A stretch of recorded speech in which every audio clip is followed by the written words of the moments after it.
জি জি, পেশাগত নৈতিকতা, ঠিক আছে। Professional ethics refers to the moral principles and standards of behaviour expected of individuals within a specific profession. These ethics guide how professionals conduct themselves in the workplace, make decisions, and interact with colleagues, clients, and the public. They are often based on principles such as honesty, integrity, accountability, respect, fairness, and a commitment to excellence. Professional ethics refers to the moral principles. Professional ethics বলছে কি বুঝায়? Moral principles, নৈতিক যে নীতিগুলো। Principles, moral means নৈতিক এবং principal means নীতি। So নৈতিকতার যে আমাদের নীতিগুলা রয়েছে, নৈতিক যে নীতিগুলা রয়েছে, এই প্রফেশনাল ইথিক্স বলতে আমরা সেটাই বুঝি। ইথিক্স মিন্স নৈতিকতা। So professional ethics refers to the moral principles, নৈতিক নীতিগুলো, and standards of behavior, এবং বিহেভিয়ার বা আচার আচরণের স্ট্যান্ডার্ড, মানদণ্ড, expected of individuals within a specific profession, যেটা আমরা আশা করি কাদের কাছে? প্রত্যেকটা মানুষ প্রত্যেকটা মানুষের কাছে আশা করি। এক্সপেক্টেড অফ ইন্ডিভিজুয়ালস, একে অপরের প্রতি আমরা যেটা আশাবাদী থাকি বা আশা করি। উইদিন আ স্পেসিফিক প্রফেশন, একটা স্পেসিফিক নির্দিষ্ট পেশার মধ্যে। ধরেন আপনি একটা কর্পোরেট অফিসে চাকরি করেন, আপনার অফিস আপনার কাছ থেকে কিছু স্পেসিফিক প্রফেশনাল বিহেভিয়ার বলেন, প্রফেশনাল প্রিন্সিপালস বলেন, মোরাল প্রিন্সিপালস বলেন, আপনার কাছ থেকে কিন্তু আপনার অফিস সেটা আশা করে, বা আপনার কোম্পানি আপনার কাছ থেকে আশা করে যে আপনি মানুষের সাথে সুন্দরভাবে কথা বলবেন, আপনি খুব ভালো পার্সোনালিটি বিল্ড করবেন, সবার সাথে সুসম্পর্ক রাখবেন, কাজগুলো টাইমলি করবেন। এই যে ব্যাপারগুলো, এটা আপনার অফিস আপনার কাছে কি করে? এক্সপেক্ট করে। আমাদের সবার ক্ষেত্রে সেম, ঠিক আছে? আমাদের সবার ক্ষেত্রে এটা সেম ভাবে কাজ।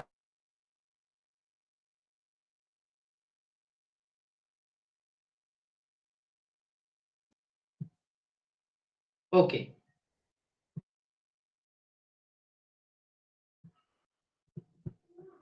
খেয়াল করেন, দিস ইথিক্স, এই যে নৈতিকতা গাইড করে, আমাদেরকে পরিচালনা করতে সাহায্য করে, গাইড করে how professionals conduct themselves in the workplace. How professionals কিভাবে, এই যে পেশাজীবী মানুষ বা পেশাদার মানুষ কি করে কন্ডাক্ট, নিজেদেরকে পরিচালনা করে, দেমসেলফ কন্ডাক্ট দেমসেলফ, নিজেদেরকে পরিচালনা করে ইন দ্য ওয়ার্কপ্লেস। কোথায়? কাজের জায়গায়, যে ওয়ার্ক প্লেস, যেখানে কাজ করে বা যেখানে চাকরি করে।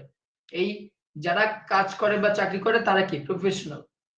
আপনি আপনি টিচিং প্রফেশনে আছেন, তার মানে আপনি প্রফেশনাল। কোন ক্ষেত্রে? ক্ষেত্র হচ্ছে টিচিং। আপনি ব্যাংকে জব করেন, আপনি প্রফেশনাল, আপনি একজন প্রফেশনাল পারসন, প্রফেশনাল ব্যক্তি।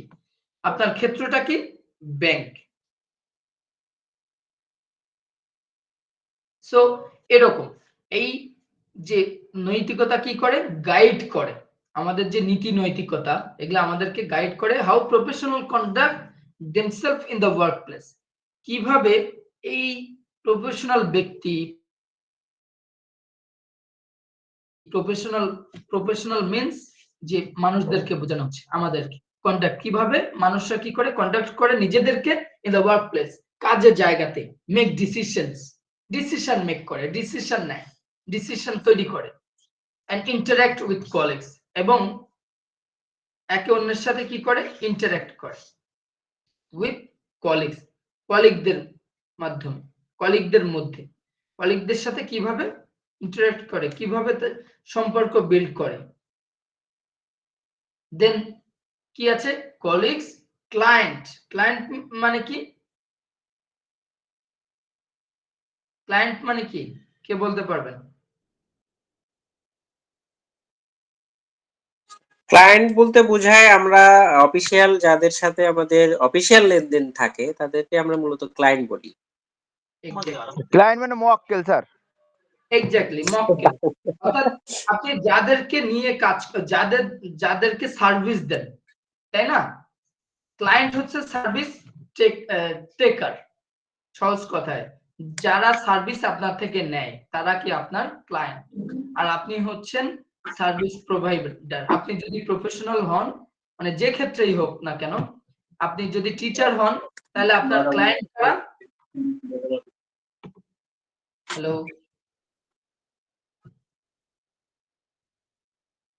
আপনি যদি টিচার হন তাহলে আপনার ক্ষেত্রে ক্লায়েন্ট কারা? ক্লায়েন্ট হচ্ছে গার্ডিয়ান, প্যারেন্টস, রাইট? ক্লায়েন্ট হচ্ছে আপনার গার্ডিয়ান বা প্যারেন্টস। আপনি যদি ব্যাংকার হন, আপনার ক্লায়েন্টকে যাদের যাদের সাধারণ মানুষ, অর্থাৎ যাদের অ্যাকাউন্ট ব্যাংকে যারা অ্যাকাউন্ট করে বা ব্যাংকে যারা লেনদেন করে তারা হচ্ছে আপনার ক্লায়েন্ট।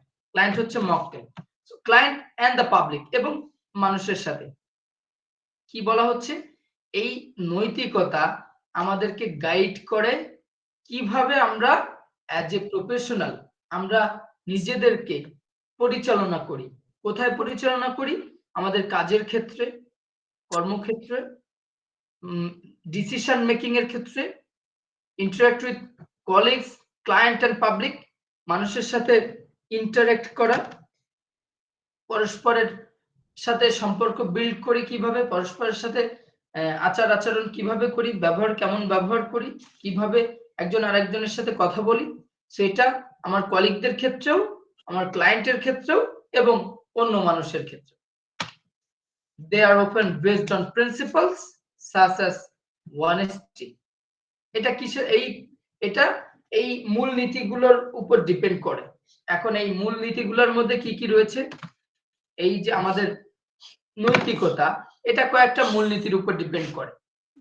আমি কেমন বিহেভিয়ার, আমার বিহেভিয়ার কেমন, আমার প্রফেশনালিজম কেমন, আমার কর্মদক্ষতা কেমন, এগুলা ডিপেন্ড করে আমার নৈতিকতার উপর। সো এই নৈতিকতার কিছু মূল নীতি আছে। নৈতিকতাটা আমার ওভারঅল পারফরম্যান্স এটা আসে কিভাবে? কিছু মূল নীতির উপর ভিত্তি করে আসে। কিভাবে? অনেস্টি, সততা, ইন্টিগ্রিটি। ইন্টিগ্রিটি অলমোস্ট সততার কাছাকাছি, ন্যায়পরায়ণতা যেটাকে বলা হয়। অ্যাকাউন্টেবিলিটি, দায়িত্ববোধ, রেসপেক্ট, সম্মান, ফেয়ারনেস, সুবিচার, অ্যান্ড কমিটমেন্ট টু এক্সেলেন্স। এবং কমিটমেন্ট করা কি? প্রতিজ্ঞাবদ্ধ হওয়া। কিসের প্রতি? শ্রেষ্ঠত্বের প্রতি প্রতিজ্ঞাবদ্ধ হওয়া, অর্থাৎ কোনো কিছু ভালো করা। এখন এইগুলো, এই যে honesty, integrity, accountability, respect, fairness and commitment to excellence, এই যে গুণাগুণ, এই যে মূলনীতি, এইগুলা যার মধ্যে আছে তার এথিক্স অসাধারণ হওয়ার কথা। তো এই ইথিক্স আমাদের এইগুলোর উপর ডিপেন্ড করে। আমাদের মধ্যে যদি অনেস্টি না থাকে তাহলে আমাদের ইথিক্সের, আমরা কিন্তু ইথিক্যাল না। আমাদের মধ্যে যদি ইন্টিগ্রিটি না থাকে তাহলে আমরা ইথিক্যাল না। আমাদের মধ্যে যদি accountability, respect, fairness and commitment to excellence না থাকে তাহলে কিন্তু আমাদের মধ্যে আমাদের ইথিক্স ভালো হবে না। সো আমাদের ইথিক্স ভালো করতে গেলে এই বিষয়গুলো আমাদের ডেভেলপ করতে হবে। ধরেন আপনার মধ্যে অনেস্টি আছে, ইন্টিগ্রিটি আছে, অ্যাকাউন্টেবিলিটি আছে, রেসপেক্ট, ফেয়ারনেস আছে, বাট কমিটমেন্ট টু এক্সেলেন্স নাই। অর্থাৎ আপনি ধরেন একটা প্রতিষ্ঠান রান করছেন একজন অ্যাজ এ প্রফেশনাল। আমরা কি নিয়ে আলোচনা করছি? Professional ethics. সো আপনি একটা স্কুলে সার্ভিস দিচ্ছেন অ্যাজ এ টিচার। সো আপনি যদি আপনার মধ্যে কমিটমেন্ট টু এক্সেলেন্স না থাকে, শ্রেষ্ঠত্ব ধরে রাখার চিন্তা ভাবনা বা শ্রেষ্ঠ পর্যায়ে যাওয়ার চিন্তা ভাবনা না থাকে তাহলে কিন্তু আলটিমেটলি ডেভেলপমেন্টটা আসবে না। এখন যে কম্পিটিশনের যুগ, এই যুগে কমিটমেন্ট দেখবেন অনেক জায়গাতে, এরকম অনেক প্রতিষ্ঠানে আপনারা এই টাইপের টার্ম পাবেন, কমিটমেন্ট টু এক্সেলেন্স। বুঝতে পারছেন?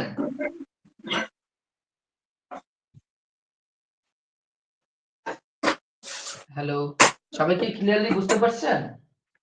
বদিরুর রহমান শুনতে পাচ্ছেন? আপনার ওখান থেকে sound? Okay, thank you. So আশা করি আপনারা বিষয়গুলো বুঝতে পারছেন।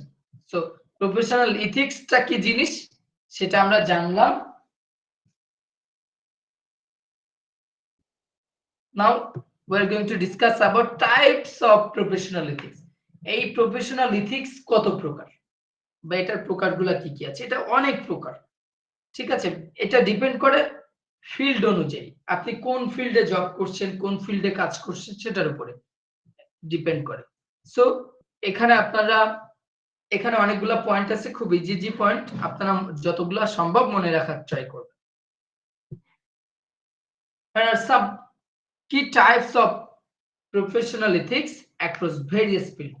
এখানে কিছু প্রফেশনাল এথিক্স এর কিছু মূল পয়েন্ট দিয়ে দিয়েছি, ঠিক আছে? সেগুলো একটু, এটা বিভিন্ন ফিল্ড অনুযায়ী প্রফেশনাল এথিক্স এর প্রকার ভিন্ন ভিন্ন রয়েছে, একটু খেয়াল করেন কি কি আছে। আমরা আলোচনা করছি types of professional ethics. Number 1, confidentiality. আপনি অ্যাজ এ প্রফেশনাল, আপনি নিজেকে, আমরা নিজেকে একজন প্রফেশনাল হিসাবে চিন্তা করি, অর্থাৎ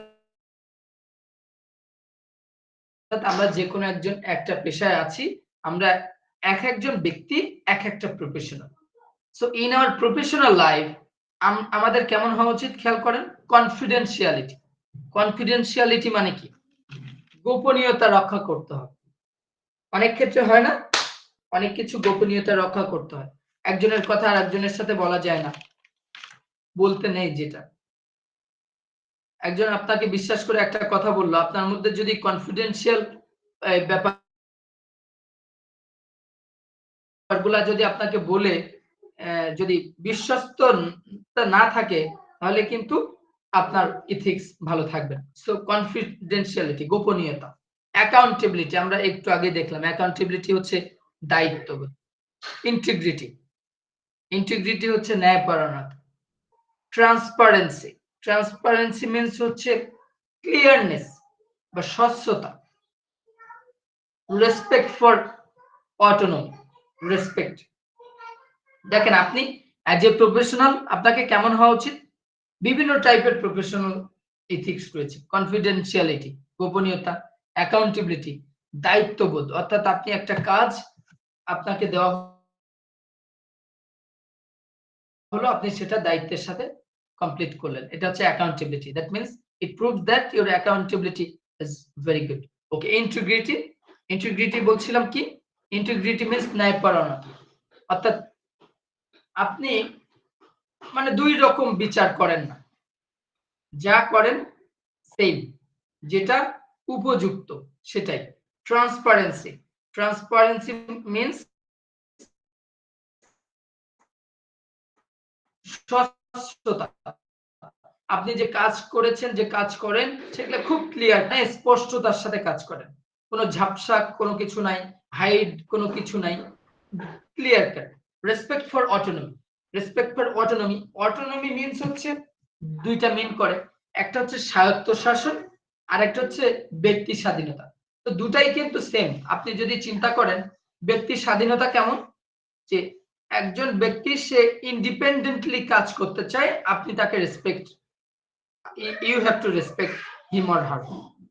সো যদি কেউ এরকমটা করে, রেসপেক্ট ফর অটোনমি, আপনি আপনার ক্লায়েন্ট বলেন, আপনার অন্য কলিগস বলেন, অন্য মানুষের ক্ষেত্রে বলেন, সবাইকে আপনার রেসপেক্ট করতে হবে, সবার কাজটাকে রেসপেক্ট করতে হবে। সো এই ব্যক্তির স্বাধীনতা দিতে হবে। যদি আপনি একজন বস হন, আপনার যে প্রফেশনাল যে ব্যক্তিগুলা যারা আপনার আন্ডারে কাজ করবে, তাদেরকে যদি স্বাধীনতা না দেন, তাহলে কিন্তু তারা পরাধীনতা শৃঙ্খলায় আবদ্ধ থাকবে এবং তারা কাজ ভালো করতে পারবে না, প্রোডাক্টিভিটি বাড়বে না। তো আপনাকে ব্যক্তির স্বাধীনতাটা ইনশিওর করতে হবে। এবং যদি আমি বলি রেসপেক্ট ফর অটোনমি মিন্স আপনার স্বায়ত্ত শাসনটাকে রেসপেক্ট করতে হয়। কেমন? এক একটা কোম্পানি এক একভাবে রান করে, এক একটা প্রতিষ্ঠান এক একভাবে রান করে। সো আপনাকে আপনার নিজের প্রতিষ্ঠানকে অন্য প্রতিষ্ঠানের সাথে কম্পেয়ার করলে চলবে না। নিজের যে স্বায়ত্তশাসন, নিজের যে রুলস এন্ড রেগুলেশন, নিজের যে ডিসিপ্লিন বা others everything you have to respect. বুঝতে পেরেছেন? রেসপেক্ট ফর অটোনমি, অর্থাৎ আপনি যে প্রতিষ্ঠানে কাজ করছেন তাদের প্রতি, সেই প্রতিষ্ঠানের প্রতি আপনার রেসপেক্টনেস থাকতে হবে। ইন দ্য মিন টাইম আপনাকে রেসপেক্ট করতে হবে কাদেরকে? ব্যক্তি স্বাধীনতা দিতে হবে। কারণ কেউ যদি ব্যক্তি স্বাধীনতা, স্বাধীনভাবে কোনো কিছু কাজ করতে চায়, সেই ক্ষেত্রে আপনাকে তাকে রেসপেক্ট করতে হবে। ওকে। নন মেলফিসিয়েন্স, নন মেলফিসিয়েন্স অর্থাৎ মেলফিসিয়েন্স মানে কি জানেন?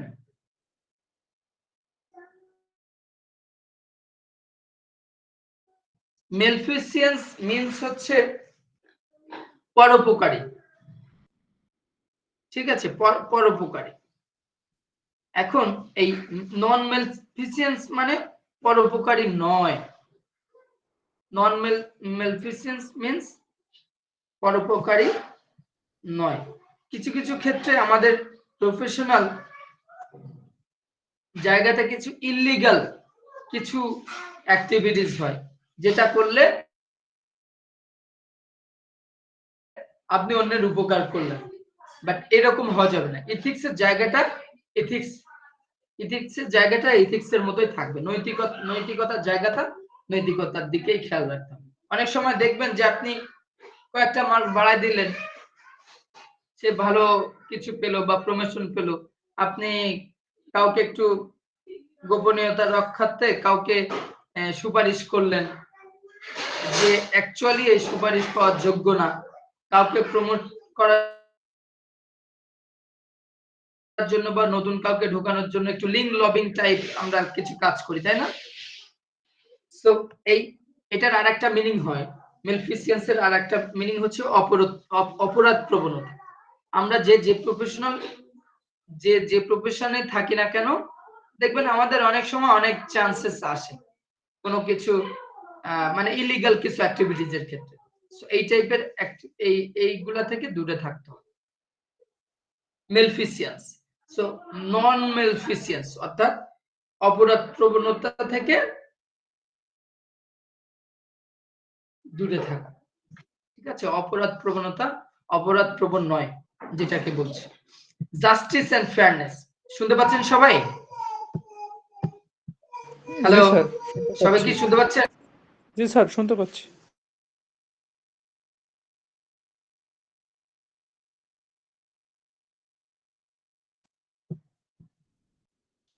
ওকে।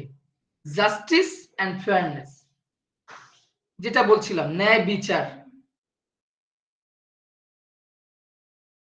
সুবিচার, এটাও কাইন্ডস অফ প্রফেশনাল এথিক্স। আপনি দুইজন মানুষ সেম কাজ করলো, দুইজনই ভালো কাজ করেছে, আপনি একজনকে প্রমোশন দিলেন আর একজনকে দিলেন না। দুইজনই খারাপ কাজ করেছে, একজনকে পানিশমেন্ট দিলেন আর একজনকে দিলেন না। So this is not justice and fairness. So professional ethics এর জায়গাটা এমন জায়গা, এই নৈতিকতার জায়গাটাতে ঠিক রাখতে হবে। Competence and continuous learning, competence কর্মদক্ষতা, এবং কর্মদক্ষতা থাকতে হবে। কন্টিনিউয়াস লার্নিং অর্থাৎ আমরা তো ইন দ্য মিন আমরা কিন্তু কন্টিনিউয়াসলি লার্নিং প্রসেসে থাকি, সেই জন্ম থেকে মৃত্যু পর্যন্ত। আমরা এই বাই দিস টাইম আমরা কি করতে থাকি? শিখতে থাকি, নতুন নতুন কিছু শিখি। যত এজ হয়, ধরেন আপনার এজ এখন 30 বা 40 বা 35, আপনি যে সব কিছুই জানেন বিষয়টা এমন না, আমরা যে সবকিছু জানি বিষয়টা এমন। প্রত্যেকদিন দেখবেন নতুন কিছু আমরা শিখি, প্রত্যেকদিন নতুন কিছু, বা সামনে আমরা যত দিন যায় তত নতুন নতুন এক্সপেরিয়েন্স গ্যাদার করি, নতুন কিছু আমরা শিখতে থাকি। So competence and continuous learning, কর্মদক্ষতা এবং continuous learning. Professional responsibility, professional responsibility থাকতে হবে। কেমন? আপনাকে কিছু দায়িত্ব দেওয়া হয়েছে যে আপনি যে কোনো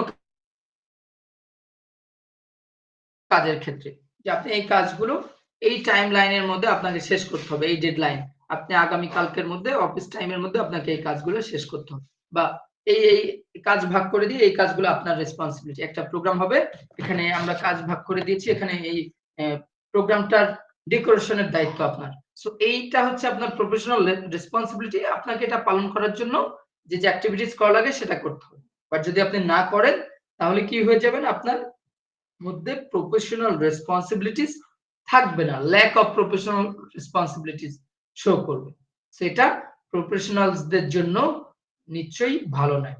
ডিউটি টু রিপোর্ট মিসকন্ডাক্ট, এটা কিন্তু ইথিক্সের একটা খুব বড় একটা পার্ট। আমরা কি করি নরমালি প্রফেশনাল লাইফে, আমরা কোনো ফল্ট করলে এটা আমরা নরমালি রিপোর্ট করি না। আমার যে বস আছে, আমার যে হায়ার অথরিটি আছে, তাদেরকে আমরা কি করি জানাই না, গোপনে গোপনে চেপে যাই, যে এটা না বললেও হয়তো হবে, বা এটা কেউ না জানলেই ভালো।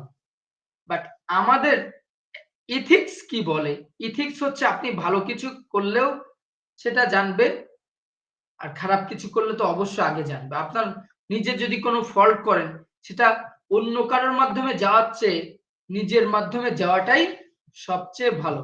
কি বলেন সবাই, শুনতে পাচ্ছেন?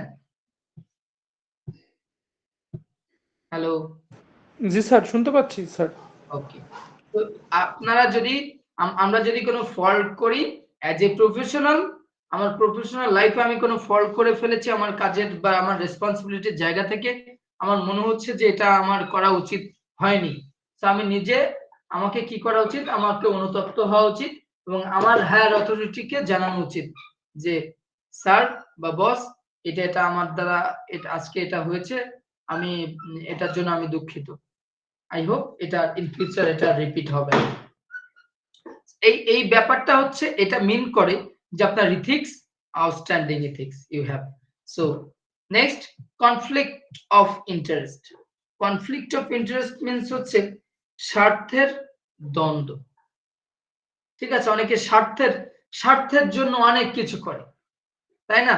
নিজের স্বার্থটাই বুঝে, এই কাজটা করলে আমার কি বেনিফিট, আরেকজনের একটা উপকার করছেন, এইটা করলে আমার কি লাভ, যে কোনো একটা কাজ, যে এইটা করলে এই অফিসে এই টাইপের কাজ করলে মনে হয় বসের কাছে যাওয়া যায় দ্রুত, দ্রুত প্রমোশন পাওয়া যায়, সবাই আমাকে ভালো বলবে, এই করবে ওই করবে।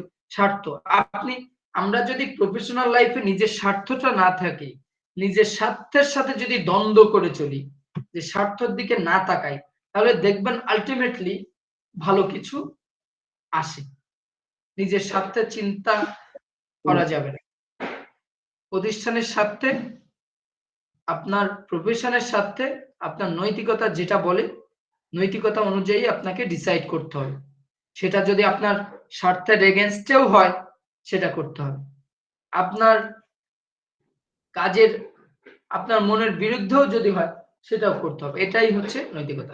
এখানে আমরা কতগুলো পয়েন্ট পড়েছি, দেখেন টাইপস অফ প্রফেশনাল এথিক্স। এই বিভিন্ন টাইপের প্রফেশনাল এথিক্স রয়েছে। তো আপনারা এখান থেকে যতগুলো পয়েন্ট সম্ভব মনে রাখার ট্রাই করবেন, এবং সাথে বাংলা মিনিংটাও। আই হোপ আপনারা মিনিং গুলা সব বুঝতে পেরেছেন। মিনিং গুলা কি বুঝতে পেরেছেন সবাই?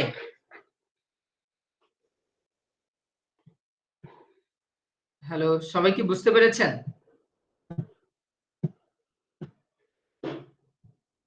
আমার কথা কি শোনা যাচ্ছে? জি স্যার, শোনা যাচ্ছে। যেগুলো আমি জয়েন করার পর শুনেছি স্যার, সেগুলো বুঝতে পারছি। আমি প্রথমের থেকে ছিলাম না, তাই স্যার পুরোটা বলতে পারবো না। ওকে, রুহুল আমিন, সবকিছু কি বোঝা স্যার যাচ্ছে বোঝা যায় স্যার, ক্লিয়ারলি? সমস্যা নেই। জি স্যার, এর সাথে কিছু শব্দের সাথে আগে থেকে পরিচিত আছি স্যার, সমস্যা নেই স্যার। ওকে, ওকে, ভেরি গুড। আমি যখন জিজ্ঞাসা করবো একটু রেসপন্স করবেন, তাহলে যেটা হবে আমি বুঝবো যে আপনারা আমার কথাগুলো শুনতে পেয়েছেন সবকিছু। আদারওয়াইজ অনেক সময় নেটওয়ার্কের কানেকশন, নেটওয়ার্ক উইক থাকে, পুরো নেটওয়ার্কের কারণে হয়তো বা পুরোপুরি কথাগুলো শুনতে পান না, সেরকম হয়ে যায়। এখন খেয়াল করেন, areas of professional ethics in sports. আমাদের পয়েন্টে আসেন এবার। প্রফেশনাল ইথিক্স এর ক্ষেত্র কোথায়? In sports. Sports professional ethics এর যে এরিয়া আছে সেইগুলা নিয়ে আমরা এখন আমরা আলোচনা করব। In professional sports ethics plays a crucial role in maintaining fairness, respect and integrity within the competition. There are several key areas of professional ethics in sports.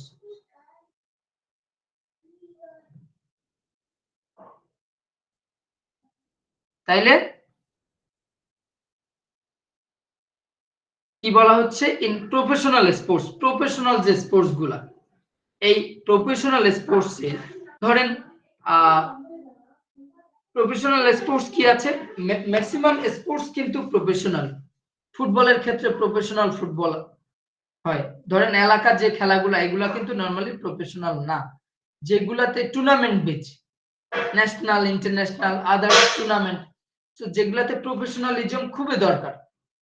এই প্রফেশনাল স্পোর্টস, ফুটবল বলেন, ক্রিকেট বলেন বা basketball, handball, volleyball, badminton, table tennis, যে কোনো sports এর কথা বলেন, তো প্রফেশনাল বলতে কি বোঝায়?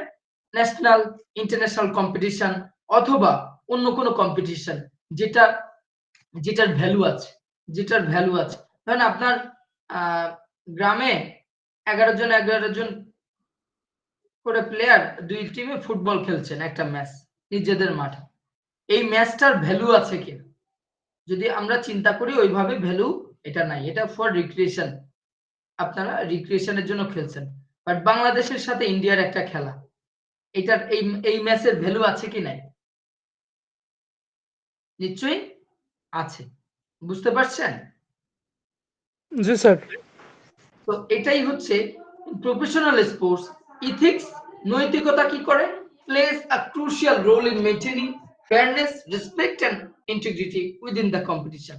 এই কম্পিটিশনের মধ্যে প্রফেশনাল ইথিক্স খুবই গুরুত্বপূর্ণ ভূমিকা পালন করে থাকে, ক্রুশিয়াল রোল প্লে করে থাকে, গুরুত্বপূর্ণ কঠোর ভূমিকা পালন করে ইন মেইনটেইনিং কি? মেইনটেইনিং ফেয়ারনেস,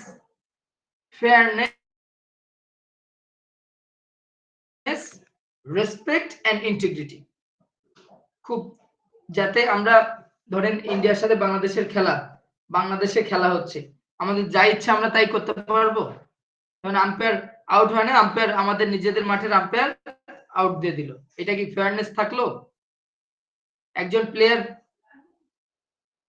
যাচ্ছে, আমি তাকে যে ধাক্কা দিয়ে দিলাম, এটা কি আমার তার প্রতি রেসপেক্ট থাকলো? একজন এসে আমাকে হ্যান্ডশেক করতে আসছে, আমি তার সাথে হ্যান্ডশেক করলাম না, এটা কি আমার ওই দেশের প্রতি, ওই প্লেয়ারের প্রতি কি রেসপেক্ট থাকলো? নো। ইন্টিগ্রিটি, ন্যায়পরায়ণতা, যেটা বলছিলাম ওই যে ফেয়ারনেস এর মধ্যেই কিন্তু এটা আছে, ন্যায়পরায়ণতা।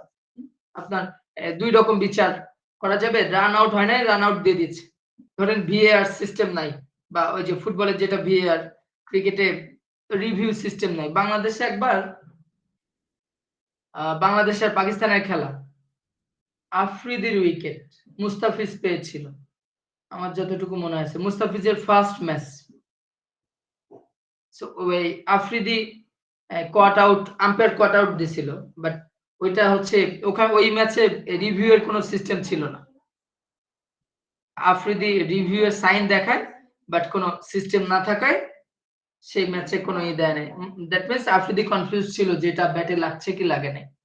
সো যদি ধরেন লাগে নাই, আমি আম্পায়ার, আমার দেশের আম্পায়ার, ভালো একটা উইকেট আফ্রিদিকে আউট করতে পারলে ভালো হবে, সো দিয়ে দিলাম। রিভিউ সিস্টেম যেহেতু নাই, সুযোগটা কাজে লাগাইলাম। এটা এরকম যদি আমাদের ইথিক্স থাকে, তাহলে এই ফেয়ারনেস, ইন্টিগ্রিটি যেটাই বলেন না কেন, বা রেসপেক্ট যেটাই বলেন না কেন, আমাদের কিন্তু ওই দেশের প্রতি, ওই প্লেয়ারের প্রতি নাই, বা ওই স্পোর্টস এর প্রতি নাই। সো প্রফেশনাল ইথিক্স খুবই গুরুত্বপূর্ণ ভূমিকা পালন করে ফেয়ারনেস হওয়ার জন্য, respect to others, integrity within the competition, এই কম্পিটিশনের মধ্যে এইগুলা, এই প্রফেশনাল এথিক্স খুবই গুরুত্বপূর্ণ ভূমিকা পালন করে। হ্যাঁ, several kiss areas of professional ethics in sports, কিছু কি এরিয়া আছে, গুরুত্বপূর্ণ কিছু সেক্টর আছে। কিছু প্রধান বা মূল কিছু বিষয় আছে প্রফেশনাল এথিক্স ইন স্পোর্টস। আমরা একটু খেয়াল করি। ইন্টিগ্রিটি অ্যান্ড ফেয়ার প্লে, যেটা বলছিলাম, ন্যায়পরায়ণতা এবং ফেয়ার প্লে। ফেয়ার প্লে কি জিনিস কে বলতে পারবেন?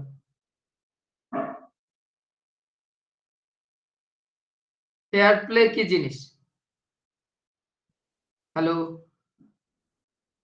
সবাই কি শুনতে শোনা পাচ্ছেন? যাচ্ছে sir. Fair play sir fair play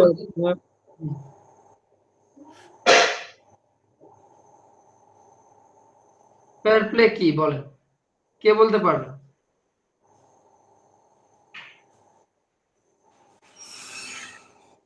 সঠিকভাবে খেলার নিয়ম কানুন পরিচালনা। Exactly, good. Fair play means এটা বোঝা আপনি একটা কম্পিটিশনে অ্যাটেন্ড করছেন, আপনাকে প্রতিপক্ষের প্রতি কি হতে হবে? রেসপেক্টফুল হতে হবে, শ্রদ্ধাশীল হতে হবে। আপনাকে অনেস্টলি খেলতে হবে, ইলিগাল কোনো কিছু করা যাবে না, সৎভাবে খেলতে হবে, ঠিক আছে? কোনো কিছু ধোঁকা দেওয়া যাবে না। খেলার রুলস এন্ড রেগুলেশন আপনাকে রেসপেক্ট করতে হবে এবং মেনটেন করতে হবে। You have to maintain the rules and regulation of that sports. এটাই হচ্ছে ফেয়ার প্লে। এই ন্যায়পরায়ণতা ওটার মধ্যেই। Respect for opponents and officials, respect, সম্মান করতে হবে। কাদের প্রতি সম্মান? শ্রদ্ধাশীল থাকতে হবে, সম্মান করতে হবে। ফর অপোনেন্টস, অপোনেন্ট টিমের প্রতি। অপোনেন্টের সাথে খেলা তার মানে যে তারা আমার শত্রু, এরকমটা ভাবা যাবে না। এন্ড অফিসিয়ালস, এবং অফিসিয়াল যারা থাকে, অপোনেন্ট টিমের অফিসিয়াল হতে পারে, যারা ম্যাচ পরিচালনা করে, রেফারিজ এন্ড অফিসিয়াল, তারাও হতে পারে। Okay, anti doping policies. Anti doping policies কি? খেলোয়াড়দের ক্ষেত্রে ইন স্পোর্টস কিছু রেস্ট্রিক্টেড ড্রাগ আছে, যেগুলা আমরা তো নরমালি, ধরেন আপনার জ্বর হয়েছে, আপনি কি করেন? নাপা খান বা প্যারাসিটামল রিলেটেড মেডিসিন খান। এটা কিন্তু এক ধরনের ড্রাগ, ঔষধ এক ধরনের ড্রাগ, রাইট? সো কিছু ড্রাগ আছে যেগুলা প্রোহিবিটেড, হিরোইন, ক্যাফেইন রিলেটেড কিছু আছে। তারপরে ডোপিং। ডোপিং কেমন?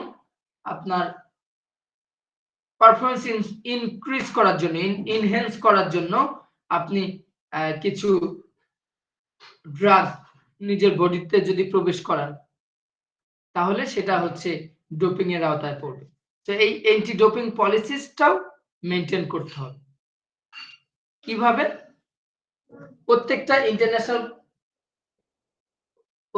ইন্টারন্যাশনাল কম্পিটিশনের পূর্বে প্লেয়ারদের কিন্তু ডোপ টেস্ট করা হয়। কেন করা হয়? ওই প্লেয়ারের শরীরে কোনো এই যে প্রোহিবিটেড ড্রাগ আছে কিনা এটা টেস্ট করার জন্য। যদি থাকে তাহলে সে ওই টুর্নামেন্ট খেলতে পারবে না, সে সাসপেন্ড হয়ে যাবে। ডোপিং পলিসিস গুলা মেনটেন করতে হবে।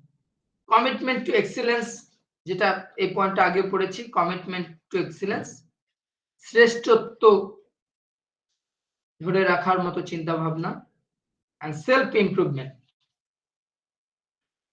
নিজেকে এক্সিলেন্স নিয়ে যাওয়া, নিজের পারফরমেন্সকে খুব ভালো অবস্থানে নিয়ে যাওয়া, শ্রেষ্ঠ অবস্থানে নিয়ে যাওয়া, ইন দ্য মিন টাইম নিজের ডেভেলপমেন্ট।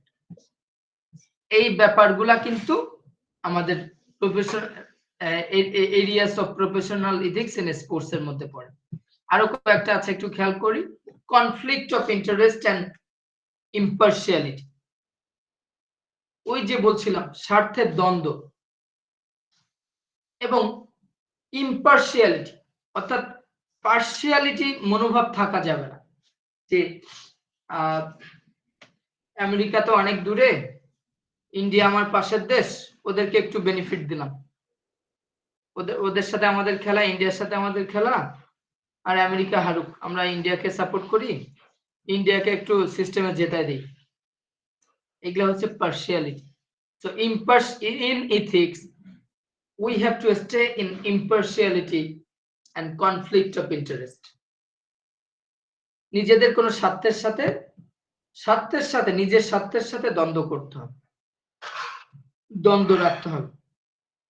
আমাদেরকে স্ট্যান্ডার্ড মেনে কাজ করতে হবে। অনেক জায়গাতে খেলা হয়, দেখবেন যে নিজেদের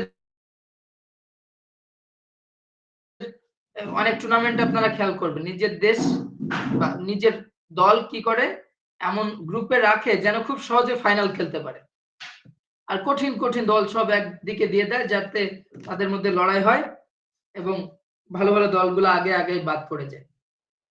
এইগুলা এটা মিনস হচ্ছে পার্সিয়ালিটি করে। তো এই ক্ষেত্রে আমাদেরকে ইম্পার্সিয়ালিটি শো করতে হবে। Sportsmanship and positive role modelling. Sportsmanship থাকতে হবে। আপনি একজন প্লেয়ার, আপনি খেলছেন, ফুটবল খেলছেন, ধাক্কা লেগেছে, একজন পড়ে গিয়েছে, আপনার তার প্রতি সম্মান থাকতে হবে, তাকে উঠাতে হবে। তখনই বোঝা যাবে যে আপনি আসলে স্পোর্টসম্যানশিপ আপনার মধ্যে রয়েছে। আপনি একটা রুলস ব্রেক করেছেন কিন্তু আপনি রেফারির সাথে ধাক্কাধাক্কি শুরু করেছেন, এটা হচ্ছে প্রপার স্পোর্টসম্যানশিপ না। আপনি একজন দর্শক হচ্ছে কিছু একটা বলেছে, আপনি দর্শকের উপর রেগে ব্যাট দিয়ে বাড়ি দিলেন মাথায়, এরকম হয় না? এরকম কখনো শুনেছেন? প্যাভিলিয়নে যাচ্ছে, দর্শক কি বলেছে, দর্শকের উপর খেপে ব্যাট দিয়ে বাড়ি দিচ্ছে, এরকম শুনেছেন কখনো? হ্যালো স্যার এরকম ব্যাট দিয়ে বাড়ি দিতে দেখিনি, তবে ব্যাট দিয়ে তেড়ে যেতে বা মারার চেষ্টা করা এরকম কিছু দেখছি। আচ্ছা আচ্ছা, এরকমও হয়। তো এটা কিন্তু স্পোর্টসম্যানশিপ এর মধ্যে পড়ে না। এটা যখনই আপনার এক ভক্ত আপনার কাছে আসছে, অনেক সময় হয় না, যারা খেলোয়াড় ইন স্পোর্টস, বিভিন্ন ইভেন্টের খেলোয়াড়রা কিন্তু পজিটিভ রোল প্লে করে। কিভাবে পজিটিভ রোল প্লে করে? ধরেন লিওনেল মেসির মাঠের মধ্যে একজন ঢুকে গিয়েছে তার সাথে তাকে ছুঁয়ে দেখার জন্য, মেসি কি করলো, তাকে জড়ায় ধরলো। সো এটা খুব পজিটিভ একটা প্রভাব পড়ে। সারা পৃথিবীর মানুষ ভিডিও দেখছে যে মেসির কাছে একজন গিয়েছে, সে সিকিউরিটি গার্ডরা তো তাকে নিয়ে নেওয়ার জন্য তাকে ধরার জন্য দৌড়াদৌড়ি শুরু করেছে, বাট মেসি তাদেরকে আটকায়, সে যে ভক্ত তার কাছে গেছে তাকে খুব পজিটিভলি তাকে নিজের কাছে নিজে জড়ায় ধরলো এবং তার সাথে ছবি তুলে তাকে পাঠায় দিল। খুব পজিটিভ রোল প্লে করে।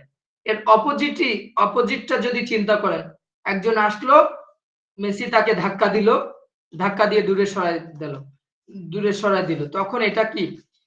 এটা কিন্তু রোল মডেল। এই স্পোর্টস আইকন যারা, স্পোর্টস সেলিব্রিটি যারা, তারা কিন্তু আমাদের মানুষের কাছে রোল মডেল। সো তারা যা করে সেটাই মানুষ ফলো করে বেশিরভাগ ক্ষেত্রে। খেয়াল করবেন, আমরা যাদেরকে আইকন ভাবি, যাদেরকে আইডল ভাবি, তাদের অ্যাক্টিভিটিস কিন্তু আমরা ফলো করি। সো যদি সে ওরকম কোন অ্যাক্টিভিটিস করে যেটা নেগেটিভ প্রভাব পড়ে, সো এইগুলা ব্যাপারগুলা sportsmanship and positive role modelling, এটা কিন্তু স্পোর্টস এর এরিয়াতে, এই যে এথিক্স এর এরিয়াতে এটা রয়েছে। Respecting diversity and inclusion. Inclusion means হচ্ছে কোনো কিছু অন্তর্ভুক্তি বা নতুন কোনো কিছু প্রবেশ করানো। আবার ডাইভার্সিটি মিন্স বৈচিত্র্য। অনেক ক্ষেত্রে দেখবেন যে ভ্যারাইটিস অ্যাক্টিভিটিস হয় বা নতুন কোনো কিছু আবির্ভাব হয়, নতুন কোনো কিছু অন্তর্ভুক্ত হয় ইন স্পোর্টস। সেই ক্ষেত্রে not only in sports but also in our professional area, তো আমাদেরকে কি করতে হবে? সেটাকে রেসপেক্ট করতে হবে। নতুন কোনো কিছু যদি আসে, নতুন কোনো আইডিয়া হতে পারে, হ্যাঁ, নতুন কোনো একটা ধারায় একটা প্রতিষ্ঠান চলছে, এখান থেকে নতুন কোনো রুলস রেগুলেশন যেটা করলে সবার জন্য ভালো হয়, সেটা যদি আমরা না যে সেই গতানুগতিক ধারার মধ্যে পড়ে থাকি, তখন কিন্তু ওইটার আর ডেভেলপ করার সুযোগ হয় না। বাট যদি কিছু চেঞ্জ করে, আমরা যদি কারোর মাধ্যমে চেঞ্জ আসে, সেই টাইপের অ্যাক্টিভিটিস গুলাকে আমাদের কি করতে হবে, রেসপেক্ট করতে হবে। সোশ্যাল রেসপন্সিবিলিটি, সামাজিক দায়বদ্ধতা, সামাজিক কিছু দায়িত্ববোধ রয়েছে, দায়িত্ব ও কর্তব্য রয়েছে। সো ইন স্পোর্টস প্রফেশনাল পার্সনরা কি করে, তারাও কিন্তু নিজের সমাজের বাইরে না নয়। দেখবেন অনেক নামি দামি খেলোয়াড়, তারা তার আর্নিং এর একটা অ্যামাউন্ট তারা ইসে দান করে, অনেক দাতব্য প্রতিষ্ঠান আছে সেসব জায়গাতে দান করে। কেউ ক্যান্সার রোগীদের জন্য, কেউ হার্টের রোগীদের জন্য হার্ট ফাউন্ডেশন, কেউ দরিদ্র অসহায় মানুষের পেছনে বিভিন্ন ফাউন্ডেশন কাজ করে, তাদেরকে টাকা দেয়, এরকম করে। সো সামাজিক দায়বদ্ধতা কিন্তু প্রফেশনাল হিসাবে সবার, শুধু স্পোর্টসম্যানদের না, আমাদের প্রত্যেকটা মানুষেরই রয়েছে। আপনার পাশের বাসার মানুষ অসহায়, দরিদ্র, না খেয়ে থাকে, অ্যাজ এ প্রফেশনাল আপনি চাকরিজীবী, আপনার দেখা উচিত, আপনার প্রতিবেশী হিসাবে তাদের প্রতি খেয়াল রাখা উচিত। তারা যেন, আপনি খুব আরাম আয়েশে দিন কাটাচ্ছেন, তারা খুব দুঃখের সাথে দিন কাটাচ্ছে, ঠিক মতো খেতে পারছে না, আয় রোজগার নাই, তো তাদেরকে তাদের রেসপন্সিবিলিটি কিন্তু এই সামাজিক দিক দিয়ে বলেন, প্রতিবেশীর এই প্রতিবেশীর প্রতি রেসপন্সিবিলিটি আমাদের রয়েছে। হেলথ অ্যান্ড সেফটি, স্পোর্টসে হেলথ অ্যান্ড সেফটি বিষয়টাকে এনশিওর করতে হবে। কিভাবে? ইন স্পোর্টস আমরা যারা প্রফেশনাল স্পোর্টসে যারা আমরা ইনভলভ থাকি, আমাদের, আমি এই খেলতে নামলাম ইন্ডিয়ার সাথে খেলা, বলে না হিট করে এক প্লেয়ারের গায়ে সরাসরি বুট দিয়ে, ফুটবল খেলা বুট দিয়ে প্লেয়ারের গায়ে আঘাত করলাম, তাকে ইনজুর্ড করে দিলাম, সেটা কিন্তু করা যাবে না, এটা এথিক্স এর মধ্যে পড়ে না। ইলিগাল অ্যাক্টিভিটিস, আনস্পোর্টসম্যান লাইক বিহেভিয়ার, এই টাইপের কিছু করা যাবে না। ধরেন আপনার ইন্ডিয়ার প্রতি রাগ আছে, আমি সব ইন্ডিয়া দিয়ে এক্সাম্পল দিচ্ছি, আপনারা মাইন্ড করেন না। ইন্ডিয়ার প্রতি রাগ আছে, বাংলাদেশে ইন্ডিয়া টিম আসছে, হোটেলে ডাকলেন, হোটেলে থাকতে দিলেন, এখন তাদেরকে সেফটি দিলেন না। তাদেরকে যদি সেফটি না দেন, এই সেফটিটা এনশিওর করতে হবে কাদেরকে? অ্যাজ এ হোস্ট আমাদেরকে সেফটি এনশিওর করতে হবে। ধরুন আমাদের দেশে অস্ট্রেলিয়া, ইংল্যান্ড, পাকিস্তান খেলতে আসছে এশিয়া কাপের জন্য, তো তাদেরকে সেফটি এনশিওর করতে হবে। তাদের সেফটি এনশিওর যদি না করেন, তাহলে এটা আমাদের এথিক্স এর মধ্যে পড়লো না, আমাদের এটা ব্যাড এথিক্স, খারাপ নৈতিকতার দিকে চলে আসবে। তাদের স্বাস্থ্য যেন তারা ভালো রাখতে পারে, যেহেতু অন্য দেশ থেকে আসে, এক এক দেশের টেম্পারেচার এক এক রকম, এক এক দেশের আবহাওয়া এক এক রকম, তারা যদি আগে আসতে চায় তাদেরকে আগে আসার সুযোগ দিতে হবে অ্যাডাপ্টেশনের জন্য। এই ব্যাপারগুলো মাথায় রাখতে হবে। Each of these areas emphasize the importance of ethics in fostering an environment where sports can be competitive yet respectful, fair and inclusive. এই সবগুলো সেক্টর, প্রত্যেকটা সেক্টর খুবই গুরুত্বপূর্ণ ইন স্পোর্টস।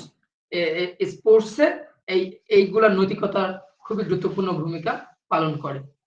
এভাবেই এই স্পোর্টস গুলা কম্পিটিটিভ হয়ে ওঠে, রেসপেক্টফুল, ফেয়ার, ইনক্লুসিভ হয়ে ওঠে ইন স্পোর্টস এরিয়াতে।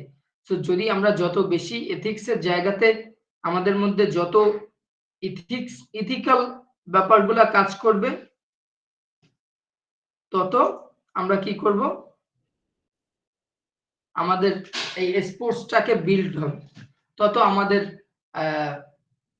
কম্পিটিটিভ মনোভাব যত ভালো থাকবে, যত অপোনেন্টের প্রতি রেসপেক্টফুল থাকবো, যত ফেয়ারনেস আমাদের মধ্যে কাজ করবে, তখন এই স্পোর্টস এনভায়রনমেন্টটা খুব ভালোভাবে প্রভাব পড়বে, স্পোর্টস এনভায়রনমেন্টটা খুব ভালো থাকবে। Principles of games and sports, games and sports এর কিছু প্রিন্সিপালস আছে। The principles of games and sports are foundational rules, ethics and guidelines that govern fair play, competition and personal growth. এই গেমস এন্ড স্পোর্টস এর মূলনীতি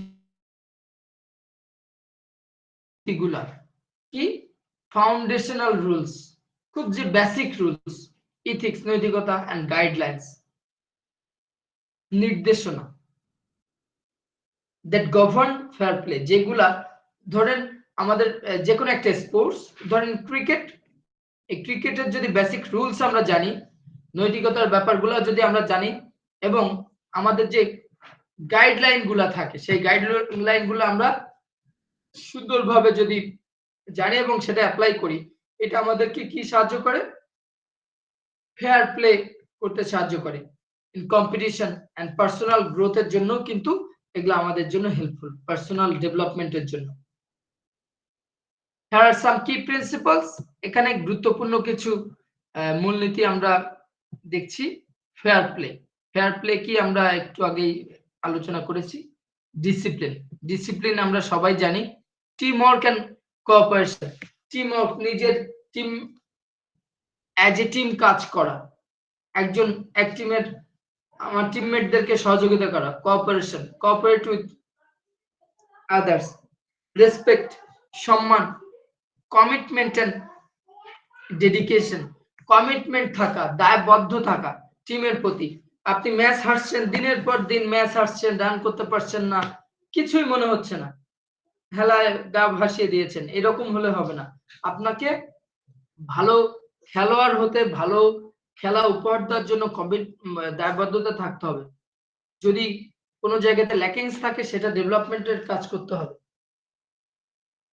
dedication থাকতে হবে। Physical and mental fitness, physical এবং mental fitness training এর মাধ্যমে develop করতে থাকতে হবে। যদি অসুস্থতা আসে সেই ক্ষেত্রে কি করতে হবে, রিকভারি প্রসেসে যেতে হবে। সুস্বাস্থ্য রক্ষাতে ট্রিটমেন্ট করতে হবে, রিকভারি প্রসেসে যেতে হবে। যদি মেন্টাল ফিটনেস উইক হয় সেই ক্ষেত্রে সাইকোলজিস্টের সহযোগিতা নিয়ে প্রয়োজন হোক, বা ইমোশনাল কোনো ব্যাপার থাকলে সেটাও প্রয়োজনে ডক্টর দেখিয়ে সেরকম ফিটনেস ডেভেলপ করতে হবে। আদারওয়াইজ এই ফিজিক্যাল এন্ড মেন্টাল ফিটনেস স্পোর্টসে কিন্তু অনেক গুরুত্বপূর্ণ রোল প্লে করে। আপনি যদি ফিজিক্যালি আনফিট হন তাহলে তো খেলতেই পারবেন না, বাট আপনি ফিজিক্যালি ফিট, মেন্টালি আনফিট, তখনও কিন্তু আপনি ফুল এফোর্ট দিয়ে খেলতে পারবেন না, because of your mental fitness বা মেন্টাল সিকনেস এর কারণে। সেফটি এন্ড ইনজুরি প্রিভেনশন, এই যে পয়েন্টগুলো খেয়াল করছেন, গেমস এন্ড স্পোর্টস এর মূলনীতি, সেফটি থাকতে হবে, ইনজুরি প্রিভেনশন যে প্রসেস সেটা করতে হবে, প্রোটেক্টিভ গিয়ার্স আপনাকে ইউজ করতে হবে। আপনি ক্রিকেট বলে ক্রিকেট খেলতে গিয়েছেন, হেলমেট পরেন নাই, মাথা লেগে আহত হয়ে যেতে পারেন। ফুটবল খেলতে গিয়েছেন, শিন গার্ড বা সেফ গার্ড যেটা বলি, সেফ গার্ড ব্যবহার করেন নাই। হ্যাঁ, সেফটি এনশিওর করতে হবে ইনজুরি প্রিভেনশনের ক্ষেত্রে। আপনাকে before start the game you have to do warming up, after finishing the game you have to do cool down. Game start করার পূর্বে ওয়ার্ম আপ করতে হবে, গেম শেষ করার পরে কুল ডাউন করতে হবে, আদারওয়াইজ ইনজুরি আসবে। Enjoyment and passion, while competitiveness is encouraged, sports are also meant to be enjoyable and foster a love for the game. Passion motivates athletes to strive for excellence. Strive for excellence, খুব দারুণ একটা কথা বলেছি। So কি বলা হচ্ছে, competitiveness যে মনোভাব, এটা কিন্তু বেশি, ধরেন অনেক জায়গাতে দেখবেন, অনেক এলাকায় এখনো পর্যন্ত খুবই জুয়া খেলা হয়। দেখবেন যে টাকা ছাড়া খেললে সবাই মানে গা ছেড়ে দিয়ে খেলে, কম্পিটিটিভ মনোভাব আসে না। বাট যখনই টাকা ধরে খেলে তখন সবাই খুব সিরিয়াস। বাট আমরা যখন ইন্টারন্যাশনাল কম্পিটিশনের কথা চিন্তা করি, যখন কম্পিটিটিভনেসটা বেশি কাজ করে, এটা কিন্তু প্লেয়ারদেরকে এনকারেজ করে, এটা দর্শকদেরকে, অডিয়েন্সদেরকে এনকারেজ করে, স্পেকটেটরদেরকে এনকারেজ করে। ইভেন এটা থেকে পরবর্তী প্রজন্ম শিক্ষা নেয় যে কম্পিটিটিভনেসটা কেমন। স্পোর্টস এনজয়েবলের সাথে প্রত্যেকটা গেম কিন্তু খুব এনজয় করে তারা। অনেক ক্ষেত্রে খেয়াল করবেন, ম্যাচ হেরে গিয়েছে, 1 রানে ম্যাচ হেরে গিয়েছে, 2 রানে ম্যাচ হেরে গিয়েছে, 5 রানে ম্যাচ হেরে গিয়েছে, কিন্তু প্লেয়াররা মনে মনে অনেক কষ্টে থাকলেও ওদের বাইরের ব্যাপারটা খেয়াল করবেন, বেশিরভাগ ক্ষেত্রে খুব পজিটিভ থাকে, হাসি খুশি থাকে, মানে নিজেদেরকে যেন ওই শোকে শোকাহত হয়ে যেন পরের ম্যাচগুলো আবার না হেরে যায়, সেই ব্যাপারটাও মেন্টালি তার স্ট্রং থাকে। তারা কিন্তু এনজয় করে, হ্যাঁ, Forster love for the game, উৎসাহিত করা, প্রতিপালন করা, ঠিক আছে, মানে এই গেমের প্রতি ভালোবাসা, এটা তারা এই গেমটাকে লাভ করে, লালন পালন করে। প্যাশন মোটিভেটস, এই যে প্যাশন, প্যাশন মানে কি? আবেগ, ঠিক আছে, প্রচন্ড আবেগ, আমাদের বলি না, আমাদের ও এই ব্যাপারটাতে খুব passion. Passion motivates athlete to strive for excellence. এই আমাদের আবেগ, আবেগ মিন্স ওই স্পোর্টস এর প্রতি আবেগ। ধরেন আপনি ফুটবল খেলতে পছন্দ করেন, অর্থাৎ ফুটবলের প্রতি আপনার একটা আবেগ কাজ করে এক ধরনের। এই আবেগ কি করে? মোটিভেট করে, অনুপ্রেরণা দেয় অ্যাথলেটদের to strive for excellence, excellence হওয়ার জন্য স্ট্রাইভ করা। স্ট্রাইভ মিন্স কি? স্ট্রাইভ মিন্স চেষ্টা করে, চেষ্টা করা, সংগ্রাম করা, ফর এক্সেলেন্স, এক্সেলেন্ট জায়গাতে যাওয়া, অর্থাৎ ভালো কিছু করা।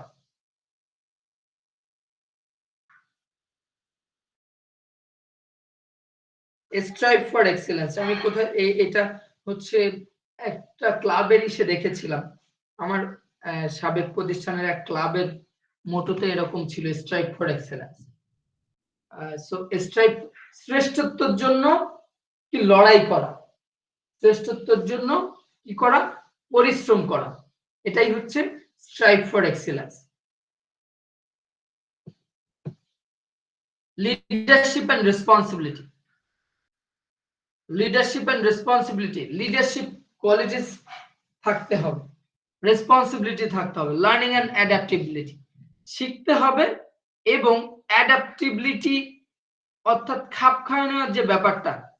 ধরেন আপনি এখন বাংলাদেশে থাকেন, আপনি হঠাৎ করে ইন্ডিয়াতে একটা কাজে গিয়েছেন, ওখানকার আবহাওয়া একরকম না, খাবার দাবারের মান একরকম না, রান্না বান্না ভিন্ন, তো আপনাকে ওই জায়গাতে কি করতে হবে? খাপ খাইয়ে নিতে হবে, অর্থাৎ পরিবেশ অবস্থা বুঝে ব্যবস্থা। Sports encourage continuous learning, sports কি করে? উৎসাহিত করে continuous learning, adaptability and improvement. Continuous learning অর্থাৎ আপনি যত দিন যাবে আপনি তত শিখতে থাকবেন, এটা এনকারেজ করে, উৎসাহিত করে। অ্যাডাপ্টিবিলিটি, ভিন্ন ভিন্ন পরিবেশের নিজেদেরকে খাপ খাইয়ে নেওয়া, এন্ড ইমপ্রুভমেন্ট এবং ডেভেলপমেন্টের কথা। Success and failure provides learning experience that help player develop resilience and adaptability. Success and failure provide, success এবং failure কি করে? Provide করে, কি provide করে? Learning, শিক্ষা, experience, অভিজ্ঞতা, that help, যেটা সাহায্য করে, কি সাহায্য করে? প্লেয়ারদেরকে, প্লেয়ার্স ডেভেলপ রিসাইলেন্স, রিসাইলেন্স মিন্স সহনশীলতা, যেটা কি বলা যায়, ধরেন ধৈর্যশীলতা বা সহনশীলতা, এন্ড অ্যাডাপ্টিবিলিটি, ওই যে, এবং অ্যাডাপ্টিবিলিটি অর্থাৎ খাপ খাইয়ে নেওয়ার যে ব্যাপারটা, পরিস্থিতি সামলে নেওয়ার ব্যাপারটা। সাকসেস এবং ফেলিওর, এই আপনার জয় পরাজয় দুটাই আমাদেরকে শিক্ষা দেয়, প্লেয়ারদেরকে শিক্ষা দেয়। প্লেয়াররা এখান থেকে নতুন কিছু শিখে, প্লেয়াররা নতুন এক্সপেরিয়েন্স, হারলেও নতুন এক্সপেরিয়েন্স গ্যাদার করে, জিতলেও নতুন নতুন এক্সপেরিয়েন্স গ্যাদার করে, এবং এটার মাধ্যমে এটা আমাদের প্লেয়ারদেরকে কি করে? তাদের সহনশীলতা এবং অ্যাডাপ্টিবিলিটি ডেভেলপ করতে সহযোগিতা করে। These principles together create a positive, productive and respectful environment in sports, benefiting both players and spectators. এই টাইপের যে এই মূলনীতিগুলো একত্রে পজিটিভ কি কি তৈরি করে, একত্রে create a positive productive and respectful environment. এই তিনটা category, positive environment, productive environment means হচ্ছে এই নৈতিকতার এই ব্যাপারগুলা থাকলে, এই এরিয়াগুলা থাকলে পরবর্তী প্রজন্ম এটা দেখে এনকারেজ করে, আরো বেশি বেশি মানুষ স্পোর্টসে আগ্রহী হয়। এবং রেসপেক্টফুল এনভায়রনমেন্ট ইন স্পোর্টস, এই রেসপেক্টফুল এনভায়রনমেন্ট ক্রিয়েট করে, প্রোভাইড করে স্পোর্টসে। এবং এটার মাধ্যমে কি করে, বেনিফিটিং বোথ প্লেয়াররাও বেনিফিটেড হয় এন্ড স্পেক্টেটরস এবং দর্শকরাও। ধরেন আপনার এলাকায় একটা ফুটবল টুর্নামেন্ট হচ্ছে লক্ষ টাকার, কোনো দর্শক নাই, এই খেলা মজা হয়, মজা লাগবে? নিশ্চয়ই না। প্লেয়াররাও মজা পাবে না আর দর্শক তো যাচ্ছেই না। আবার যদি উল্টাটা চিন্তা করেন, অনেক দর্শক, 20,000 দর্শক, আমার হোম ডিস্ট্রিক্ট এরকম হয়, লক্ষ টাকার টুর্নামেন্ট হয়, প্রায় অনেক বড় বড় টুর্নামেন্ট হয়। তো দেখা যায় মাঠে জায়গা নাই, মাঠের আশেপাশে যত গাছ আছে, যত বিল্ডিং আছে, কোথাও জায়গা থাকে না, ছাদের উপরে পর্যন্ত মানুষ থাকে, অনেক অনেক দর্শক। সো এটার কারণ কি, এই যে positive, productive and respectful environment in sports, এটার কারণেই কারা বেনিফিট হচ্ছে, প্লেয়াররা বেনিফিট হচ্ছে। কারণ কিভাবে প্লেয়াররা বেনিফিট হচ্ছে, ওখানে খেলতে যেতে পারছে, তারা ওখান থেকে কিছু আর্নিং করছে, বিভিন্ন জায়গাতে হায়ারে খেলে আর্নিং করছে। In the mean time spectator ওই খেলা দেখার মাধ্যমে ভালো ভালো প্লেয়ারদের দেখতে পাচ্ছে, রিক্রিয়েশন হয়ে যাচ্ছে, সময়টা ভালোভাবে কাটছে। এটাই হচ্ছে ব্যাপার। তো আশা করি আজকের পয়েন্টগুলো বুঝতে পেরেছেন। আমরা আলোচনা করেছি principles of games and sports, areas of professional ethics in sports, types of personality, professional ethics, definition of professional ethics. কারোর কিছু বলার আছে? হ্যালো, কেউ কিছু বলতে চান? স্যার আমাদের পরীক্ষা, কিন্তু স্যার আমাদের ফাইনাল পরীক্ষা কবে হবে, এটার ডেট নিয়ে আমরা